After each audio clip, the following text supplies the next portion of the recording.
آج سلطان الہند غریب نواز کے عرس کا مقصد صرف یہ نہیں ہے کہ آپ جائیں اور ایک چادر چڑھا دیں مہنگی، پھول چڑھا دیں. اس غریب نواز کو ہماری چادروں کی کوئی ضرورت ہی نہیں. اللہ نے جنتی چادر انہیں پہلے سے پہنایا ہوا، وہ جنتی جوڑے میں ملبوس ہیں. ہاں یہ اور بات ہے کہ ہم عظمت شان کے لیے چادر پیش کرتے ہیں، ان کی شان و شوکت ان کی رفعت کے لیے پیش کرتے ہیں، یہ اور بات ہے، میں اس کا منکر نہیں ہوں. لیکن اگر تم یہ سمجھتے ہو کہ چادر پیش کرنے کے بعد ہی میری ذمہ داری ختم ہو گئی، یہ تمہاری خام خیالی ہے. اصل مسئلہ ان کے دربار میں چادر پیش کرنے کا نہیں، اصل مسئلہ یہ ہے جاؤ تو اپنا دل ان کے قدموں میں رکھ کر کے آ جاؤ اور عرض کرو کہ اب میں زندگی اپنی مرضی سے نہیں، آپ کے اشاروں سے جینا چاہتا ہوں. آپ کو پتہ ہے آپ جب سفر سے آ رہے تھے مدینہ طیبہ سے اجمیر، بیچ میں ایک علاقہ آتا ہے سبزوار، یہ آج کے ایران میں ہے، اور وہاں پر آپ کا قیام ہوا ایک باغیچے کے پاس، اور وہ بہت خوبصورت باغیچہ تھا. اس کے اندر ایک حوض تھا.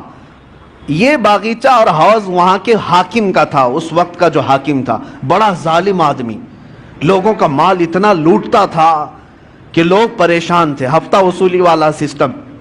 اور پھر اسی کا اس کا ایسا ظلم تھا کہ کوئی باغیچے میں اجنبی نہ آئے. اتفاق ایسا کہ سرکار غریب نواز وہیں پر قیام کیے، اور آپ کی نماز کا وقت آیا تو اس حوض سے آپ وضو کرنے چلے گئے. تو وہاں پر جو پہرے دار تھے انہوں نے کہا، منع کیا کہ یہ حاکم سبزوار کا ہے، آپ مت آئیے، اگر اس کی نظر پڑ گئی تو بہت سختیاں کرے گا. حضرت سرکار غریب نواز نے فرمایا، میں عبادت اللہ کی کر رہا ہوں اور اللہ میرے ساتھ ہے.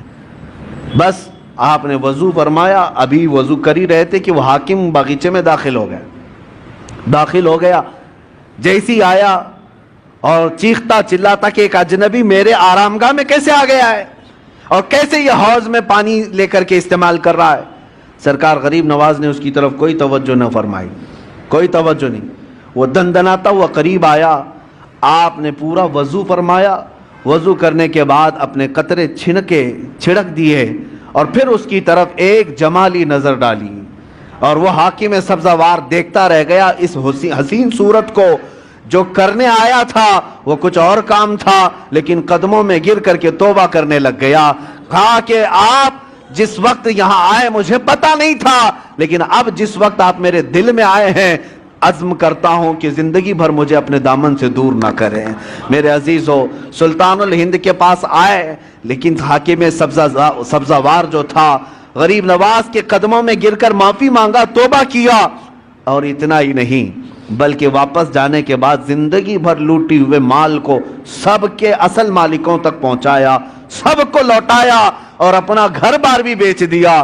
تب سرکار غریب نواز کے پاس آیا، کوئی نظر و نیاز لے کر کے نہیں، کوئی تحفہ تحائف لے کر کے نہیں، بلکہ آیا اور کہا، اب آپ کا یہ غلام سب دے کر کے آیا ہے، سوائے دل کے اب کچھ نہیں رہ گیا، وہ میں آپ کے پاس لے آیا ہوں. سلطان الہند غریب نواز نے قبول فرمایا، بیعت ارادت میں ہی نہیں بلکہ اپنے عظیم خلفاء میں اس کو شامل فرمایا، خلافت عطا کی.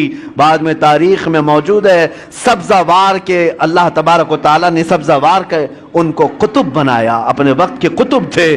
کہاں ظلم و ستم کی داستان رکھنے والا، کہاں قدموں میں آ کر کے دل دینے والا اللہ کی ولایت حاصل کر جاتا ہے. میں یہی عرض کرنا چاہتا ہوں، تم تحفے تحائف اپنی جگہ پر جاؤ، اپنا دل قدموں میں رکھ کر کے آؤ، عرض کرو کہ سرکار مجھے اپنے ساتھ لے لیں، آپ ایک اشارہ فرمائیں میرے دل کی اصلاح ہو جائے. پھر اگر غریب نواز قبول فرما لیں، یقیناً زندگی کی کایا ہی پلٹ جائے گی، ایک نیا انقلاب دیکھنے کو ملے گا. اللہ کریم اس آستانے کو سدا سلامت رکھے.